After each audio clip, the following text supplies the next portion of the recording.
Une délégation de l'Agence internationale de l'énergie atomique est en route vers la centrale de Zaporijia et devrait avoir accès au site dans les prochains jours.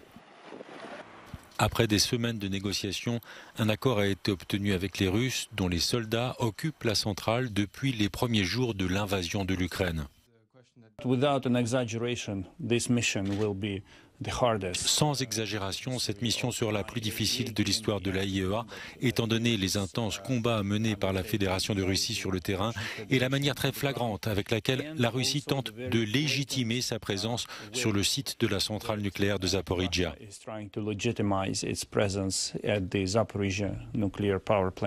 Kiev accuse Moscou de bombarder les villes ukrainiennes depuis la centrale de Zaporijia. De son côté, le Kremlin, via son porte-parole, Dmitry Peskov, accuse l'Ukraine de bombarder la centrale. La Russie assure par ailleurs soutenir la mission des experts de l'AIEA et qu'elle restera ouverte à la coopération avec l'agence onusienne en charge du nucléaire.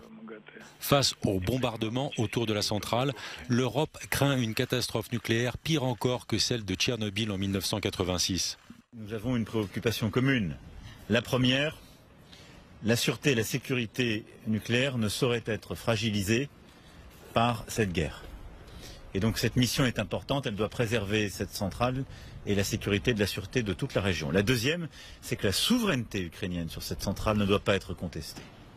Le nucléaire ne doit pas être un objet de la guerre et il est important de défendre là aussi la souveraineté ukrainienne sur cette centrale.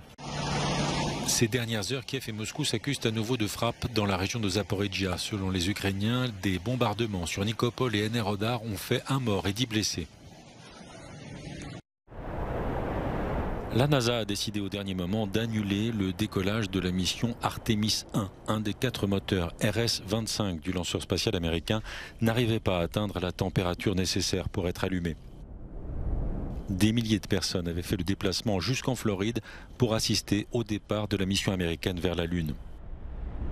La NASA vise désormais le 2 ou le 5 septembre pour lancer vers la Lune la capsule avec à son bord un mannequin bardé de capteurs. Artemis 1 a pour objectif de tester le bouclier thermique de la capsule au moment de son retour dans l'atmosphère. En 2024, Artemis 2 emportera à son bord des astronautes jusqu'à la Lune sans s'y poser. Et 1 an plus tard, Artemis 3 prévoit un alunissage et une sortie sur le satellite de la Terre. Le projet Artemis date de 2010. Le Congrès américain avait alors signé pour une date initiale de décollage en 2017.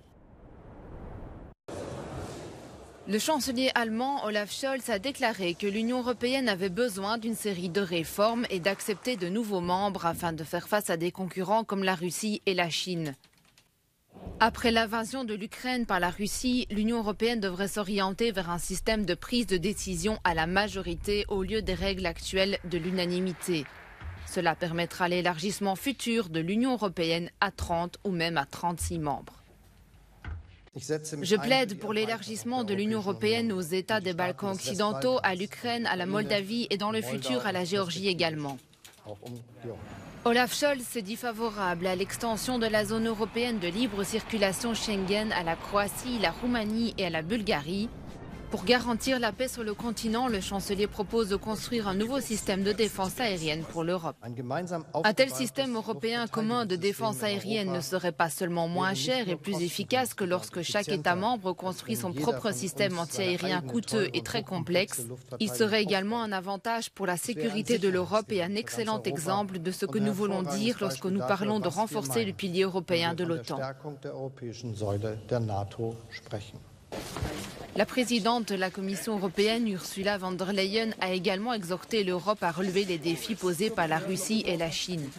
Lors du forum stratégique de Bled en Slovénie, elle a déclaré que la première étape était de mettre fin à la dépendance vis-à-vis des combustibles fossiles russes. Elle a ajouté que la conception actuelle du marché de l'électricité était obsolète et devait être modifiée.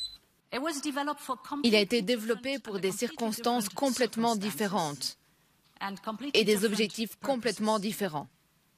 Il n'est plus adapté aux besoins. Et c'est pourquoi nous, la Commission, travaillons maintenant à une intervention d'urgence et à une réforme structurelle du marché de l'électricité.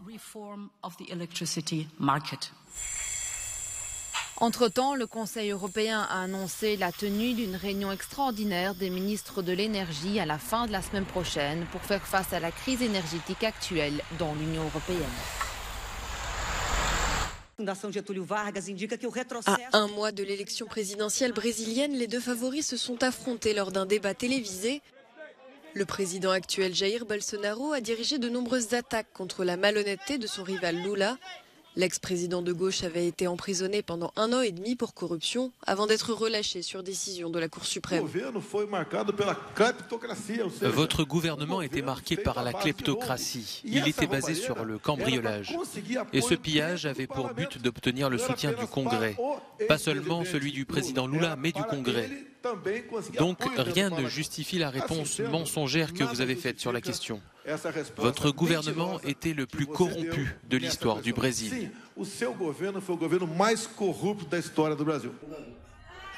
Des accusations rejetées par Lula qui a cependant reconnu publiquement l'existence de corruption au sein du groupe pétrolier Petrobras pendant son mandat.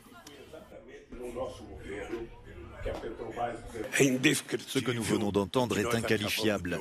Le président aurait dû être informé que c'est sous notre gouvernement que Petrobras a atteint la taille qu'elle a, avec une capitalisation de 70 milliards de reais, soit près de 14 milliards d'euros. Le président devrait savoir que mon gouvernement a été marqué par la plus grande politique d'inclusion sociale avec le plus de création d'emplois.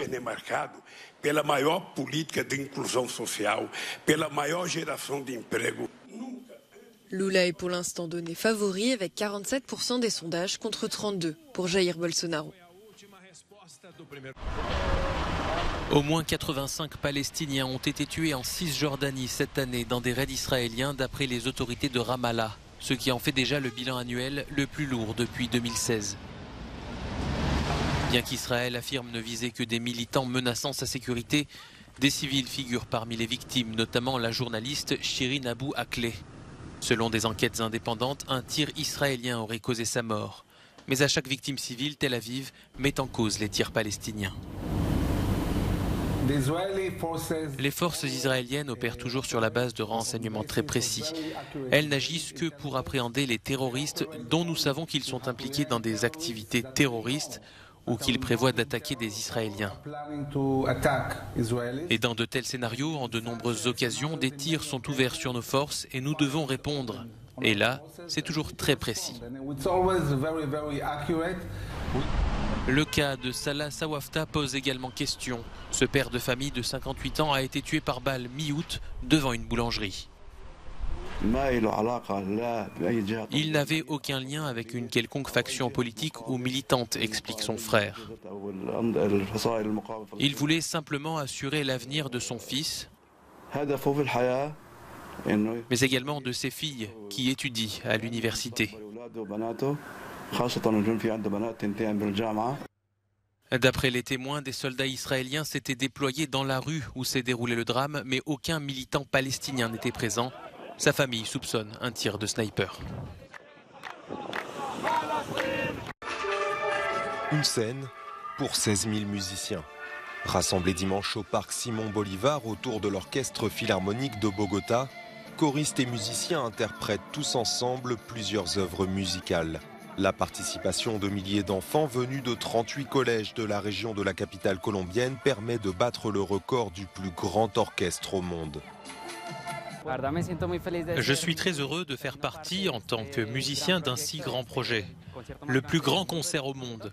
C'est incroyable de jouer avec tant de gens. Au programme, des morceaux de la chanteuse argentine Mercedes Sosa du groupe portoricain Calle 13, célèbre dans toute l'Amérique latine, la 9e symphonie de Beethoven ou encore l'hymne national pour célébrer le rapport final de la Commission de la vérité sur le conflit colombien entre guérillas, paramilitaires et forces armées. Ce concert nous amène à comprendre comment, en partant d'une différence, c'est-à-dire un instrument différent, nous pouvons construire quelque chose ensemble en nous reconnaissant en tant qu'interlocuteurs. Quelques notes, comme une réparation symbolique auprès de 450 000 victimes et près de 8 millions de déplacés par 5 décennies de conflit. Malgré des accords de paix signés en 2016, les braises de la violence demeurent aujourd'hui encore mal éteintes en Colombie.